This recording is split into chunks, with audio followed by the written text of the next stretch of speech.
The summer air was thick with dust and gasoline when my parents' SUV rolled to a stop beside a lonely stretch of desert highway. We had been on the road for 6 hours, the AC barely holding back the heat, and I had asked just once if we could pull over for a bathroom break. My dad slammed the steering wheel. "Always needing something, huh, Rachel? Why don't you learn to hold it like a normal adult?" "I didn't even say anything all morning," I whispered, eyes burning. My mom leaned back from the passenger seat and gave me that smile, the one that never reached her eyes. "You've been whining since birth. You're lucky we even let you come." They always said things like that I was a burden, that I didn't fit the image of their little golden family.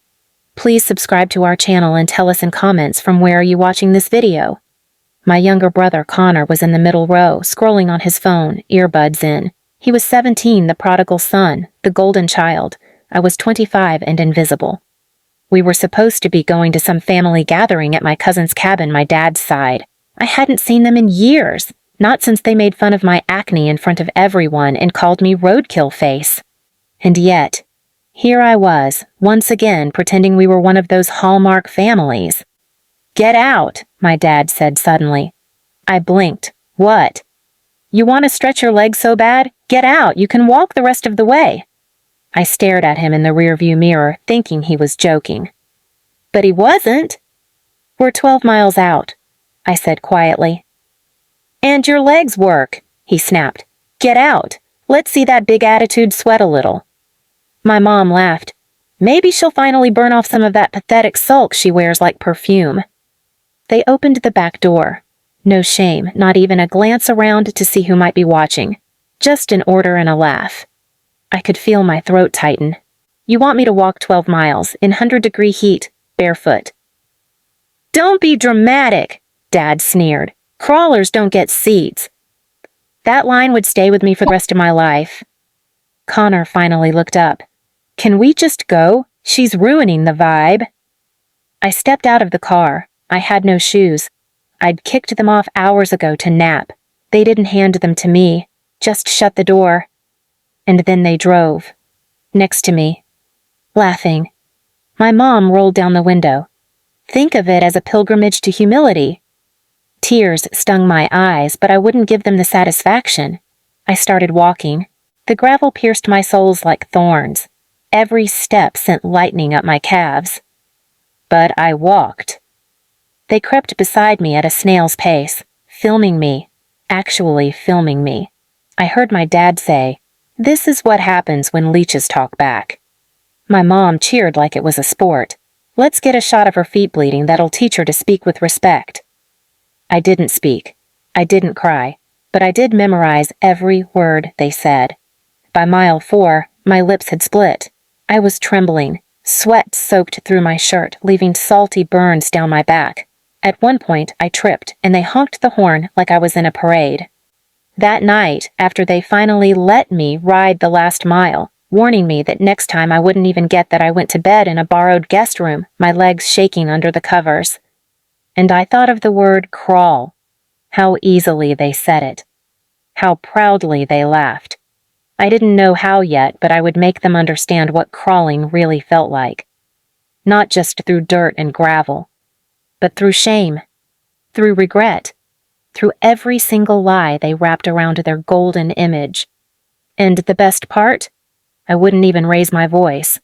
I'd just turn off the light and let them find their own way in the dark. It took me 3 weeks after that road trip to stop limping. I had to wear soft gel socks for 2 weeks and soak my feet in warm salt water every night just to stand without wincing.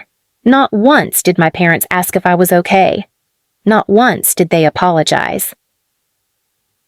After that family cabin weekend, they acted like it never happened, like I hadn't walked barefoot in 100-degree heat while they rolled along like tourists watching a zoo animal.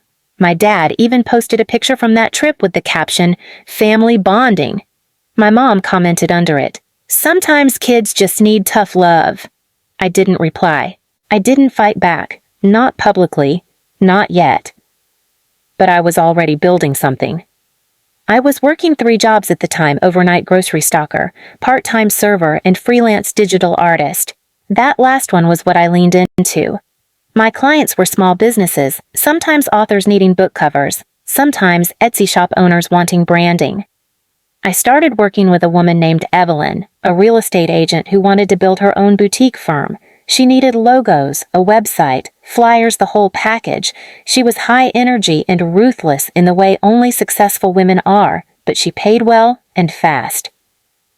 Then one night while we were wrapping up a call, she asked casually, "Hey, you ever thought about social strategy? You've got a good design instinct. I'd hire you." That one sentence flipped the switch. Because my parents had always told me I wasn't worth hiring, that I was too soft for the real world.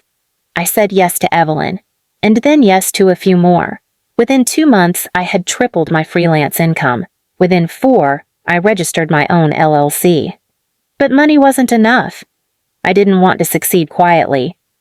I wanted to make them sweat. So I started studying them. My parents had a small legacy family business, they called it that, but really it was a regional supply chain service my grandfather started and they mismanaged. I wasn't on payroll, wasn't in the books, and definitely wasn't invited to meetings, but I still knew their habits. I knew they hosted an annual donor banquet every July. It was their pride and joy, a chance to hobnob with city councilmen, upper-crust clients, and local press. I volunteered. Not to serve drinks, to donate the printing services for the entire event. Invites, banners, name cards, step and repeat background. I used a dummy brand name and a different business partner to sign the contract. All the materials would be delivered 2 days before the event. And they were. But every single one of them bore a watermark that could only be seen under flash photography, which, of course, all media cameras use. The watermark was the transcript of that road trip. Everything. Crawlers don't get seats. Think of it as a pilgrimage to humility. Let's get a shot of her feet bleeding. She's ruining the vibe. Each quote was real, unedited. I'd secretly recorded the audio that day and used AI transcription to turn their words into patterns, wrapped into the design itself. They didn't notice during setup. They didn't notice at the start of the evening. But once the pictures went online, every single photo taken that night, every proud family portrait, every handshake with local officials glowed with a sickening subtext. Bloggers caught it first, then community watchdog accounts. Then the comments flooded in. Wait, is this a joke? These people sound abusive. That's your daughter you made walk barefoot? My parents didn't understand what hit them. They screamed at the designer my alias and demanded a refund. By the time they traced it back to me, the damage was already done. But that wasn't the real revenge. That was just the spotlight. The real revenge was waiting for the next time they needed something, and they did badly. 3 weeks later, their largest client, Meridian Warehousing, pulled out of a $300K contract. Why? Because their new head of strategy was Evelyn, my mentor, and I was now her consultant. I didn't tell Evelyn to cut them. I just gave her the data, their contracts, their expired insurance documents, their history of employee underpayment. I packaged it in a report and said, "This is who they are, you decide." She didn't hesitate. We're out. 3 months after Meridian Warehousing pulled out, my parents' business was bleeding. Their PR reputation was scorched earth. 2 more clients bailed. The July banquet was the last event they ever hosted. My sister, ever the loyal mascot of cruelty, texted me once during the fallout. "Hope you're happy, you always wanted to ruin us." I didn't reply. Because I wasn't done. Not until they felt it the way I did alone, blistered, humiliated. So I waited. I knew my dad's pride would never let him ask for help. I knew my mom would spiral before she'd apologize. And I was right. It was around early September when it all snapped. I came home one night to my apartment in my name, and there they were. Standing in front of my building. My dad was leaning against the wall, looking smaller than I'd ever seen him. My mom wore sunglasses at night, probably to hide the fact she'd been crying. I didn't stop walking. My dad stepped forward. "Can we talk?" I raised an eyebrow. What's left to say? My mom spoke up, voice bitter. You really had to make us look like monsters? I laughed, not because it was funny, but because it was so predictably self-centered. I walked past them and hit the key code for the building. But I paused in the doorway. I didn't make you look like monsters, I said. You did. I just turned the lights on. My dad flinched. We're your parents. I turned back one last time. Parents don't leave their daughter to bleed under the sun and laugh about it.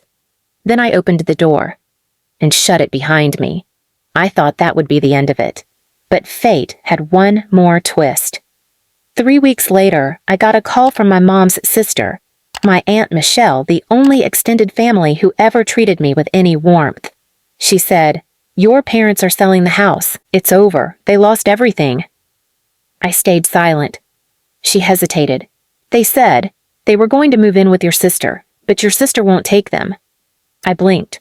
"What do you want me to do?" She didn't beg. She just said, "Nothing. Just, I thought you should know." And I did. 2 days later, my parents showed up at the local resource office looking for aid. I happened to know the person who managed that office. She was another freelance client I'd helped build a digital portal for. She texted me, "Your mom and dad came in today. They looked wrecked." I replied, "Did they get help?" She said, "They refused to sit through orientation, said it was beneath them." Of course they did. That night, I walked past their house now stripped empty, a for sale sign crooked on the lawn. And I smiled, because the last thing they said to me on that road trip, when I was limping, crying, begging them to just let me sit for 5 minutes, my mom had laughed and said, "This'll teach you what crawling feels like." Well, they learned. And in the end, when the heat came for them, it was mercy they crawled for. But no one was driving beside them this time. They were walking, alone, barefoot, in a world that finally saw the truth of who they really were. Please subscribe to our channel and tell us in comments from where are you watching this video.